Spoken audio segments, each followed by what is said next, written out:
Hey, what's up, everyone? My name's Lionel, and I'm your host for LT Productions, and you are watching I Watch You Watch. We are covering Married to Medicine.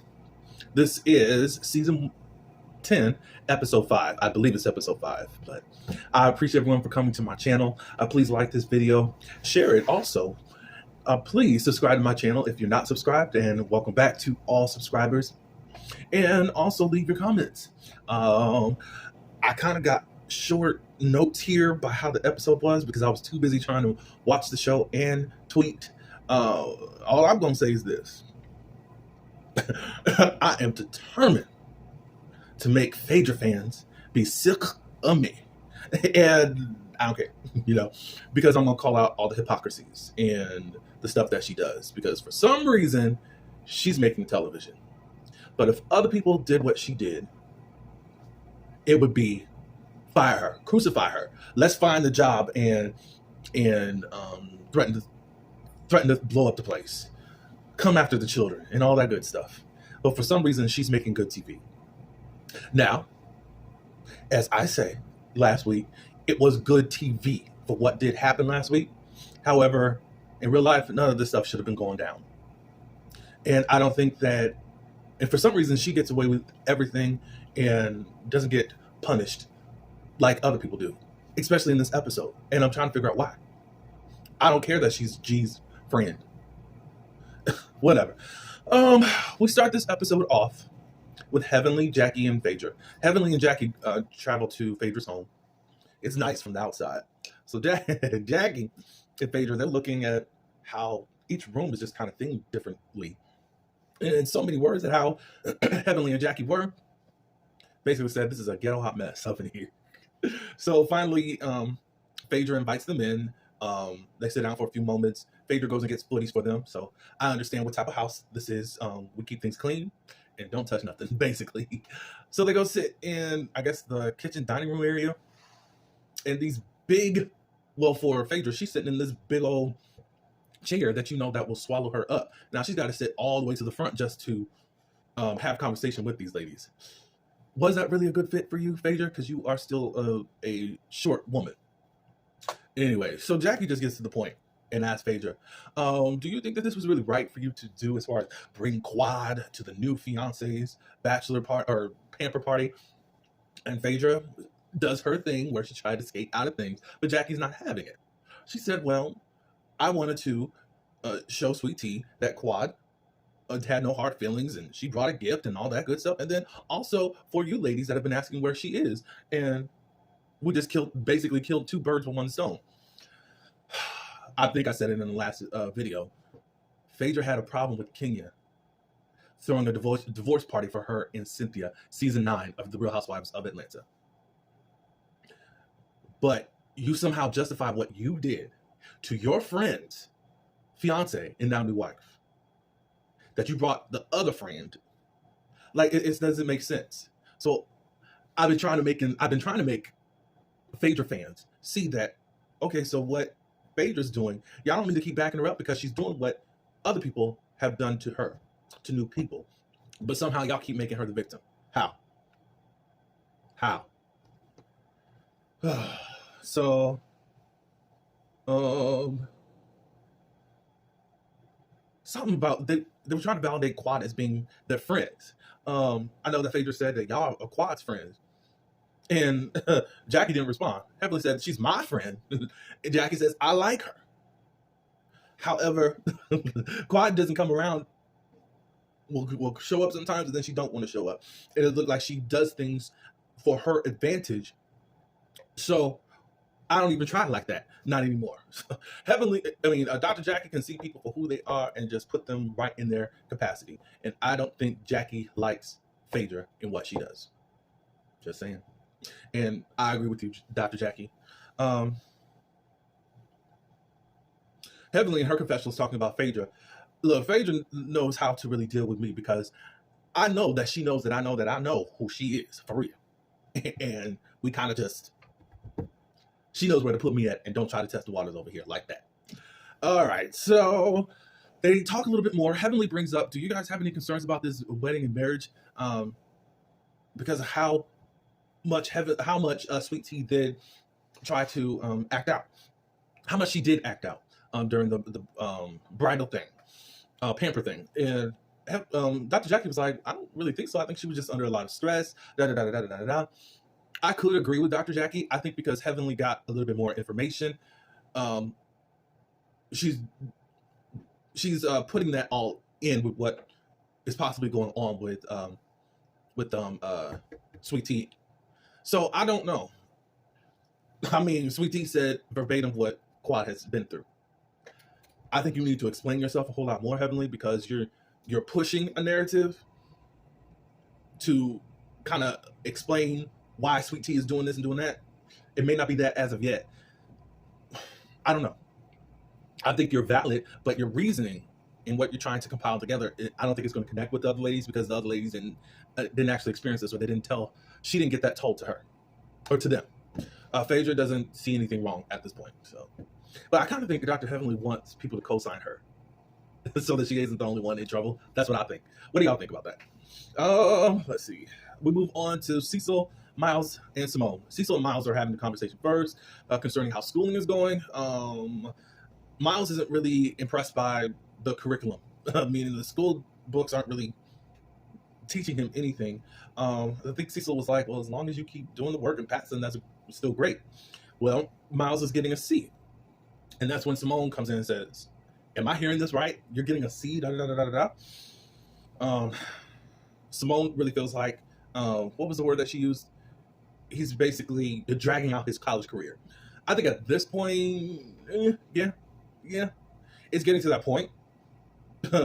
And Simone is like, I think Miles was supposed to take some classes during the summer. After talking with Cecil, Cecil was like, I don't think you should do that. You should try to start getting your foot in the door with the filmmakers and all that good stuff. And Simone's like, well, when are you going to graduate? He says that he has one more year and then he'll graduate. And Simone next says, what is your 5-year plan? And Miles is saying, hopefully to get into the film world. But I'm like, if you got 1 year left, there's some major moves you should be making. Because guess what? Once you get that degree ain't gonna really mean nothing, especially if you're not putting the pedal to the metal. It's like in some ways, I like the path Miles is going, but at the same time, what do you do next? If you're not really prepared like that, and you're kind of just casually, oh, I'll be looking into the film industry. Okay, so do you got a job? In the meantime, one thing I think that y'all got to understand, some children, you don't know if your parents will be here for today or tomorrow. You don't know that, not from today for tomorrow. You don't know if you're not setting up anything for you to succeed.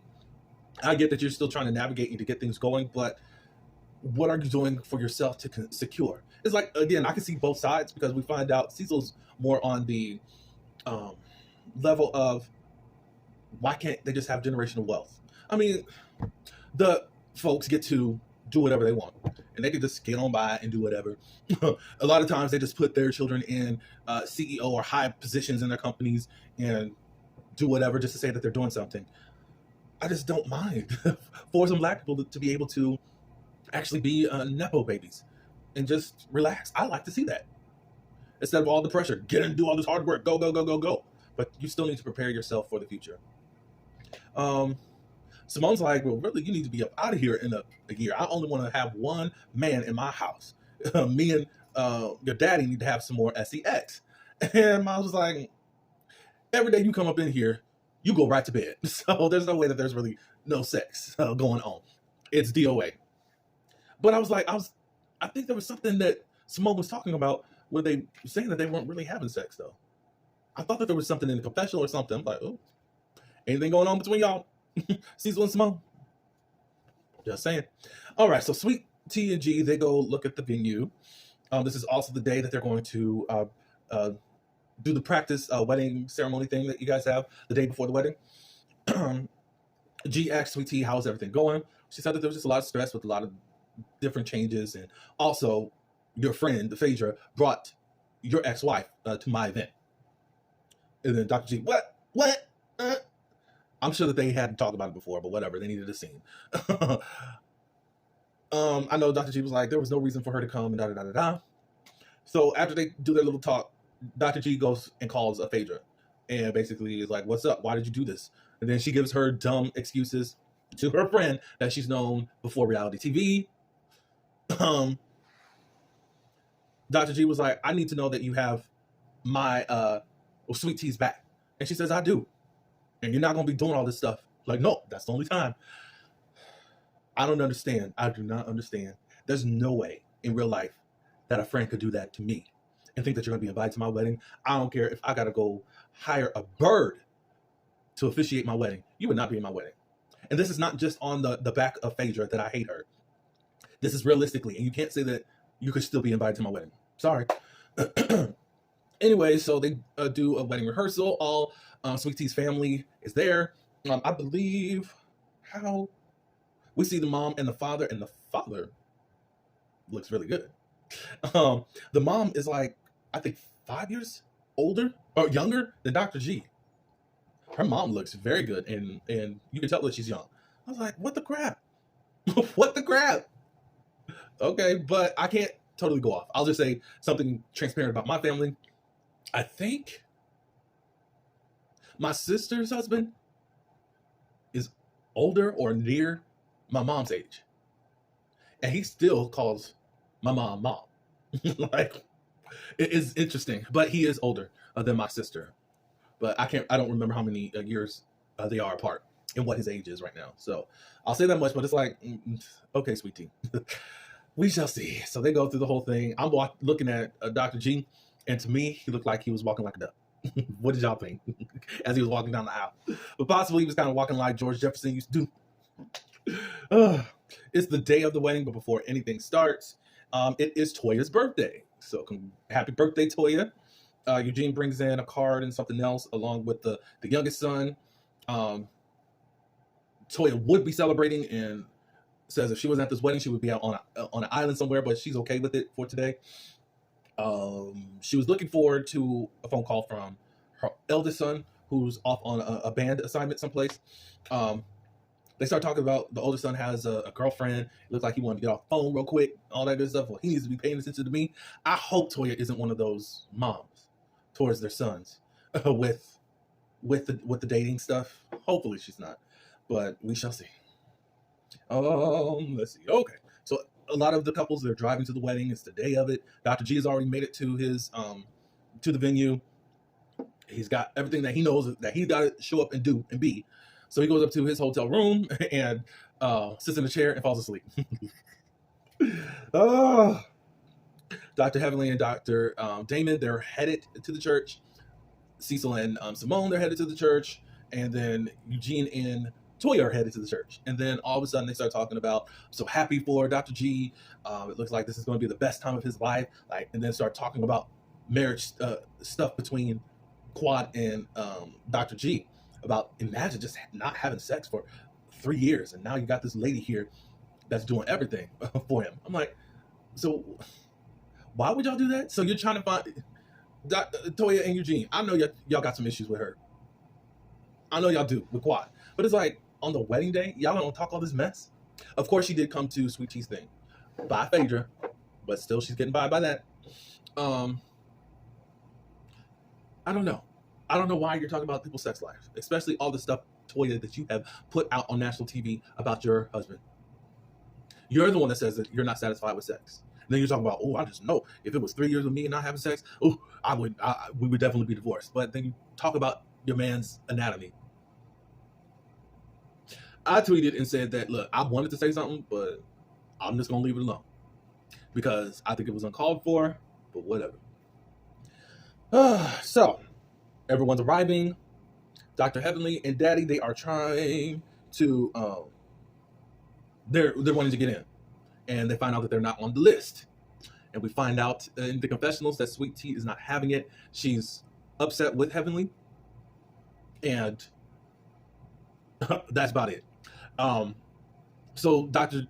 Damon and Heavenly, they go talk to the wedding planner, Johnny, in that tight outfit that he needs to throw in the trash. So I'm not invited, and Dr. Heavenly asks, that. And Johnny says, I was told to take you off the wedding list. I think in better manners, it probably would have been proper to tell them ahead of time, okay, don't go. Yeah, Heavenly did talk ish. Did she tell lies though? And I don't think that Sweet Tea really had to confront her about that, especially when it's her wedding day. But I do think that Heavenly should have said up front to her and not just to everyone else about how she felt. Maybe you would have been invited, maybe not. But there could have been a way that Heavenly could have done that wouldn't have allowed her to be in this weird predicament. But anyways, Heavenly was like, I left my child's photo day for a prom. I guess she was taking prom photos. It's like, I don't have to be at this ish, like I'm trying to get back to her. So the wedding does start, and we see Contessa and Scott. So now Contessa and Scott are all of a sudden friends with Dr. G. Okay. But where was Lisa Nicole Cloud and Darren Noggles? I wish I could say it like Alexander Rogers does, but I ain't got all that type of expressiveness. But anyways, why weren't they there? Now we know the creator and husband aren't. We know we won't see them there, but whatever. So let's see what else. What else? Yeah. So the wedding starts, all that good stuff, and then next thing you know, Dr. Heavenly and Dr. Damon got up in there. I guess the producer said, "Put them back in there." I'm like, Sweet Tea been disrespected so much since she got on this show, but I mean, this isn't your show. You're just getting here. There is no respect for you. What did you expect? What did you expect? That's right, Heavenly. Okay, so they got married. It's official. So congratulations to Sweet Tea and G. Let's see how long this lasts. Let's really see what happens, because they act like they love each other. So let's see what's up. And she said something. See, this is the thing that is so weird. Like, if y'all not bothered by Quad, I don't understand it. So at the reception, I forgot what Sweet Tea said. I'm the better wife or something to that nature. I'm like, well, if y'all not bothered by this lady, then why are y'all doing things and saying things? But then the audience is going to think that Quad is just this evil bitch. It's like, no. That's what makes y'all so crazy, because y'all can write this narrative that Quad is this way and blah, da, da, da, da, da, da. She lost out on a good man and all this good stuff and the fortune and wealth. But then these people act kind of haterish. Anyways, let me bring this up, because this is during the wedding. They were talking about the invitations, and Phaedra, they got on the invitation. Simone was talking about them, and Phaedra said that, my invitations were in silk and embroidery and blah, blah, blah, blah, blah, blah. Phaedra gonna say that she has been with Apollo since the 12th grade. Now, if anyone knows anything, season 6 of The Housewives, Atlanta, it was around those episodes where they're going to the vineyard and all that good stuff. She said that she was high school sweethearts with Chuck, the football player, the same one that dated Candy, Monique's husband. So if you were high school sweethearts, where does Apollo fit into this picture? Because then you said that you dated Chuck while in high school, when he was in college too. So what's up with that? Where does Apollo fit into all this? Because I could have sworn you found him in jail, in prison. You've known him all this time, but you didn't know that he was a criminal until he got caught. Okay. Well, whatever lie y'all want to believe, Phaedra fans, believe it. But we know what the truth is. You're clicking down, girl. You're clicking down. Eugene and Toya, they reminisce on their wedding. I think we saw some photos and all that good stuff. I think they said